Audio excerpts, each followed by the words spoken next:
आणि आता पाहूयात 25 मिनिट 50 बातम्या वेगवान स्वरूपात। रखडलेला मंत्रिमंडळ विस्तारावरून अजित पवारांनी सरकारवरती टीका केली। 9 महिन्यात तर बाळ जन्माला येतं, यांना 7 महिन्यात मंत्रिमंडळ विस्तारही करता आला नाही असा टोला अजित पवारांनी शिंदे फडणवीस सरकारला लगावला। केंद्र शासनाच्या अॅनिमल वेलफेअर बोर्डानं काऊ हक डे साजरा करायचा निर्णय घेतला। यावरती विरोधी पक्षनेते अजित पवार यांनी टीका केली। गायीला मिठी मारताना गायीनं शिंगानं फेकून दिलं किंवा लाथ मारली तर मग कसं करायचं असा सवाल अजित पवार यांनी उपस्थित केला। चिंचवडमधील बंडखोर उमेदवार राहुल कलाटेंवर कारवाई करण्यात येईल अशी माहिती शिवसेना ठाकरे पक्षाचे नेते सचिन अहिर यांनी दिली। तर कलाटेंचा यापुढे शिवसेनेशी संबंध नसेल असं सुद्धा सचिन अहिर म्हणाले। राज्यातील शिंदे फडणवीस सरकारला शेतकऱ्यांची काळजी नाही तर त्यांना उद्योगपतींची जास्त काळजी आहे। त्यामुळेच अर्थकारणातील अंतर वाढू लागलं। उद्योगपती अधिक श्रीमंत होत असून जनता गरीब होतीये अशी टीका राष्ट्रवादीचे नेते जयंत पाटील यांनी केली। राज्यातील 12.5 कोटी जनतेचे हेल्थ कार्ड तयार करण्याचा निर्णय आरोग्य विभागानं घेतला अशी माहिती आरोग्यमंत्री तानाजी सावंत यांनी दिली। तर येत्या जूनपर्यंत लहान बालकांपासून ते वयोवृद्धांपर्यंत सर्वांची तपासणी करण्यात येणार आहे असं सुद्धा आरोग्यमंत्र्यांनी स्पष्ट केलं। सोलापूर लोकसभा मतदारसंघाबद्दल वक्तव्य केल्याप्रकरणी आमदार प्रणिती शिंदे यांनी रोहित पवार यांच्यावरती टीका केली होती। त्यामुळे सोलापूर काँग्रेस कमिटी समोर राष्ट्रवादी युवक आणि युवती काँग्रेसनं निदर्शनं केली। पंतप्रधान नरेंद्र मोदींकडून वंदे भारत एक्सप्रेसला हिरवा झेंडा दाखवण्यात आला। मुंबई शिर्डी आणि मुंबई सोलापूर वंदे भारत ट्रेनचा शुभारंभ करण्यात आला। वंदे भारत एक्सप्रेस देशाच्या विकासाचं प्रतीक असल्याचं नरेंद्र मोदी यांनी म्हटलं आहे। वाढत्या पायाभूत सुविधांमुळे मोठ्या प्रमाणावरती रोजगार वाढीला चालना मिळणार असं सुद्धा नरेंद्र मोदी म्हणाले।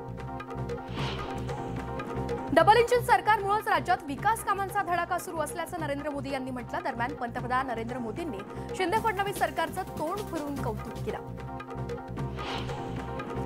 अंधेरीतल्या मरोळमध्ये पंतप्रधान नरेंद्र मोदी यांनी बोहरा मुस्लिम समुदायाचे अल्जेमा तु सैफी संकुलाचं उद्घाटन केलं।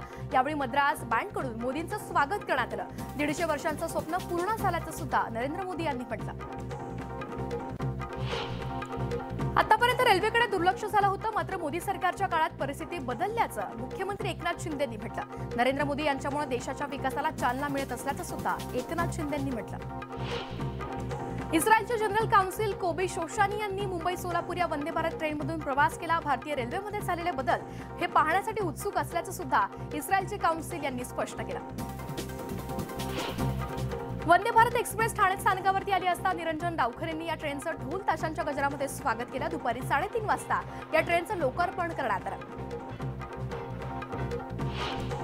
पंतप्रधान नरेंद्र मोदींच्या दौऱ्यावर खासदार संजय राऊत यांनी प्रतिक्रिया दिली। पालिकेच्या निवडणुका भाजपनं गांभीर्यानं घेतलेल्या दिसतात। पंतप्रधानांना मुंबईत यावं लागतं याचा अर्थ इथले भाजपचं नेतृत्व कमकुवत आहे असं सुद्धा राऊत म्हणाले। महाराष्ट्र काँग्रेसमध्ये कोणतेच वाद नाहीत असं स्पष्टीकरण नाना पटोलेंनी दिलंय। विदर्भात झालेल्या पराभव भाजपचा जिव्हारी लागल्यानं त्यांनी काँग्रेसमध्ये वाद असल्याच्या वावड्या उठवल्या होत्या असा हल्लाबोल पटोलेंनी भाजपवरती केला। भाजपचे नेते राम शिंदेंनी बाळासाहेब थोरातांना भाजपमध्ये येण्याची अप्रत्यक्ष ऑफर देऊ केली आहे। जेव्हा कोणी अडचणीत असतो तेव्हा त्याला आसरा देण्याचं काम भाजप करतं असं म्हणत भाजपमध्ये येण्याची ऑफर दिली। मुंबईहून सुटलेली वंदे भारत एक्सप्रेस कल्याण रेल्वे स्थानकामध्ये दाखल होताच एक्सप्रेसवरती फुलांचा वर्षाव करत स्वागत करण्यात आलं। बाळासाहेबांची शिवसेना आणि भाजप पक्षाच्या आमदारांनी हिरवा झेंडा दाखवत ही एक्सप्रेस पुढच्या प्रवासाला निघाली। वंदे भारत रेल्वेचं देहू रोड रेल्वे स्थानकावरती फुलांची उधळण करत स्वागत करण्यात आलं। यावेळी नागरिकांनी तिरंगा ध्वज दाखवून भारत माता की जय वंदे मातरम अशा घोषणा दिल्या। भारतीय पोलीस अधीक्षक कार्यालयानं एक अजब फतवा काढलाय। कुत्रा चावला असताना चावलेला कुत्रा पिसाळलेला आहे हे सिद्ध करा आणि नंतर उपचारासाठी रजा टाका असा फतवा पोलीस अधीक्षक कार्यालयानं काढला। केंद्र सरकारनं बंदी घातलेल्या मांगूर माशाचे बेकायदेशीर उत्पादन आणि संवर्धन करणाऱ्यांवरती मत्स्य विभागानं कारवाई केली आहे। यावेळी 3500 किलो मांगूर माशांचा साठा मत्स्य विभागानं नष्ट केला। यवतमाळच्या आर्णी इथे हिंदू मुस्लिम बांधवांचं ऐक्याचं ठिकाण असलेल्या बाबा कंबोल पोस्ट उरुसाला सुरुवात झाली। 7 दिवस चालणाऱ्या या यात्रेमध्ये अनेक भाविक दर्शनासाठी येतात। भिवंडी शहरातील पद्मानगर इथल्या शासकीय जागेवरती कॉम्प्लेक्स उभारून 67 गाळे उभारण्यात आले होते। याबाबत काँग्रेसचे माजी नगरसेवक सिद्धेश्वर कामूर्ती यांनी मुंबई न्यायालयामध्ये जनहित याचिका दाखल केली होती। त्यावरती न्यायालयानं अनधिकृत शॉपिंग कॉम्प्लेक्स तोडण्याचे आदेश महापालिकेला दिले आहेत। हार्बर मार्गावरती दिघा स्थानकाची भर पडत असून जवळपास 80 ते 90% स्थानकाचं काम पूर्ण झालं आहे। त्यामुळे दिघा, विटाबा तसंच कळवा आयटी पार्कमध्ये येणाऱ्या कर्मचाऱ्यांचा प्रवास आता सुकर होईल।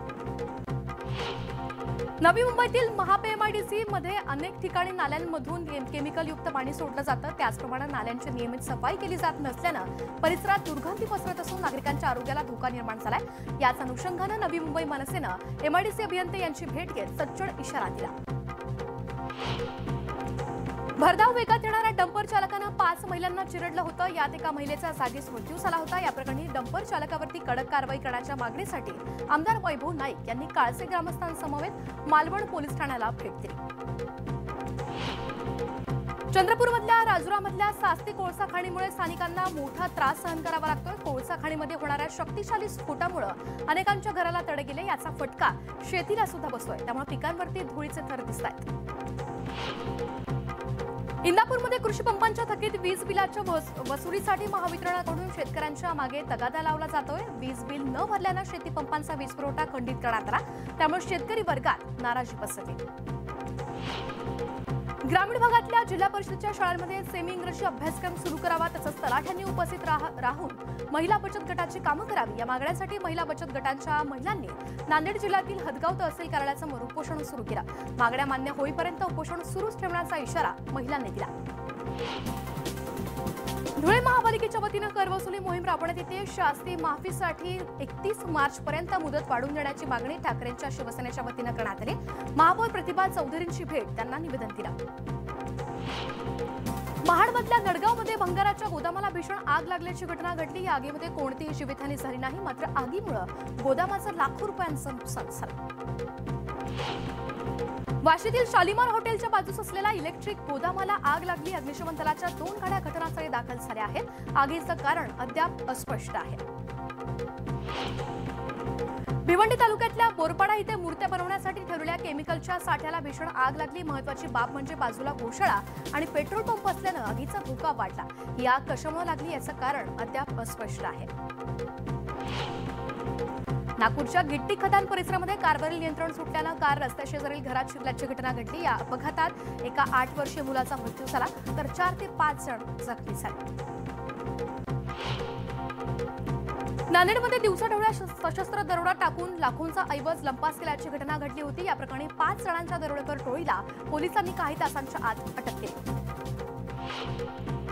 भुसावळमध्ये एका ट्रकमधून 1 कोटी रुपयांचा 500 किलोचा गांजा जप्त करण्यात आला। या प्रकरणी दोघांना अटक करण्यात आली।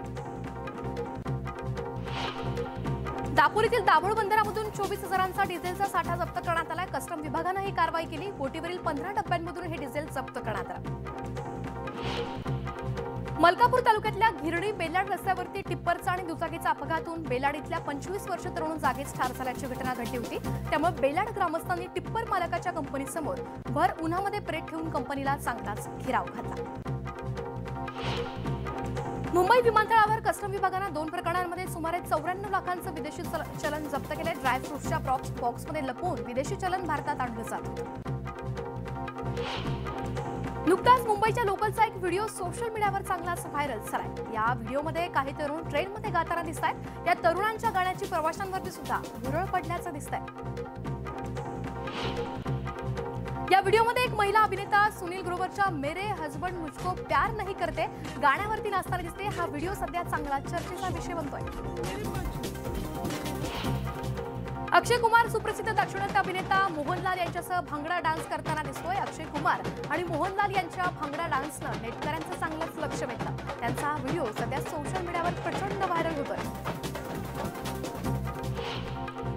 एका तरुणीनं लग्न सोहळ्यात केलेला डान्स चांगलाच व्हायरल होतोय। 1, 2, 3 माधुरी दीक्षितच्या या गाण्यावरती ही तरुणी डान्स करताना दिसतेय।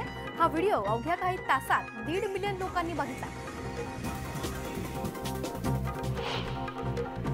मध्य प्रदेशातील शाजापूरमध्ये लग्नासाठी 1 नाही तर 2 वर हेलिकॉप्टरमधून पोहोचले. लग्नाची मिरवणूक पाहण्यासाठी स्टेडियममध्ये गर्दी जमली. त्यांच्या आजोबांची इच्छा होती की नातवांची वरात ही हेलिकॉप्टरमधून निघाली पाहिजे. त्यामुळे आजोबांची इच्छा नातवंडांनी पूर्ण केली. पंजाबमधील पठाणकोटच्या ITIच्या काही विद्यार्थ्यांनी पंजाब सरकारच्या इनोव्हेटिव्ह आयडिया प्रकल्पांतर्गत चेनलेस सायकल तयार केली. चेनलेस सायकल बनवणाऱ्या विद्यार्थ्यांचं म्हणणं आहे की साखळीचं आयुष्य कमी असतं आणि तुटण्याचा धोका जास्त असतो. तसंच कपडे पुन्हा पुन्हा साखळीत अडकण्याची सुद्धा भीती असते. मध्य प्रदेशातील उज्जैन इथे पेट्रोल पंपावरती किरकोळ वादातून हाणामारी झाली. पेट्रोल पंप कर्मचाऱ्याला 8 जण बेदम मारहाण करताना दिसले. ही संपूर्ण घटना सीसीटीव्ही कॅमेऱ्यात कैद झाली. या प्रकरणी 8 जणांवरती गुन्हा दाखल करण्यात आला. भारताचे परराष्ट्र सचिव विनय मोहन क्वात्रा 2 दिवसीय नेपाळ दौऱ्यावरती आहेत. 13 आणि 14 फेब्रुवारी रोजी भारत नेपाळ संयुक्त आयोगाच्या बैठकीमध्ये ते सहभागी होतील. रशियाचे सैन्य 24 फेब्रुवारी पूर्वी मोठ्या हल्ल्याच्या तयारीत आहे आणि बदला घेण्यासाठी पुतिन यांनी खूप शस्त्रास्त्र जमा केल्याचा दावा युक्रेनच्या लष्करी अधिकाऱ्यांना केला. त्यामुळे झेलेन्स्की आता पुतिनच्या हल्ल्यापासून कीवला वाचवण्यासाठी पूर्वनियोजन करत आहे. युवा सेना नेते आदित्य ठाकरेंनी तामिळनाडूचे मुख्यमंत्री MK स्टॅलिन यांची त्यांच्या निवासस्थानी भेट घेतली. यावेळी आदित्य ठाकरेंनी स्टॅलिन यांना बाळासाहेब ठाकरे आणि द्रमुक अध्यक्ष M करुणानिधींचा एकत्रित फोटो भेट म्हणून दिला. यावेळी आदित्य ठाकरेंनी स्टॅलिन सरकारच्या विविध निर्णयांचं आणि कामांचं कौतुक केलं. केरळच्या तिरुवनंतपूरमध्ये एका मत्स्यालयामध्ये भीषण आग लागली. या आगीवरती नियंत्रण मिळवण्यासाठी युद्ध पातळीवरती प्रयत्न सुरू आहेत. केंद्रीय माहिती आणि प्रसारण राज्यमंत्री L मुरुगन 9 ते 12 फेब्रुवारी दरम्यान 4 दिवसांच्या श्रीलंका दौऱ्यावरती जाणार आहेत. या भेटीदरम्यान ते श्रीलंकेतल्या लोकांसाठी भारत सरकारच्या अनुदानातून बांधण्यात आलेल्या जाफना सांस्कृतिक केंद्राच्या समर्पणात सहभागी होते. बुलेटिनमध्ये एक छोटासा ब्रेक. कुठे जाऊ नका, पाहत रहा न्यूज 18 लोकमत.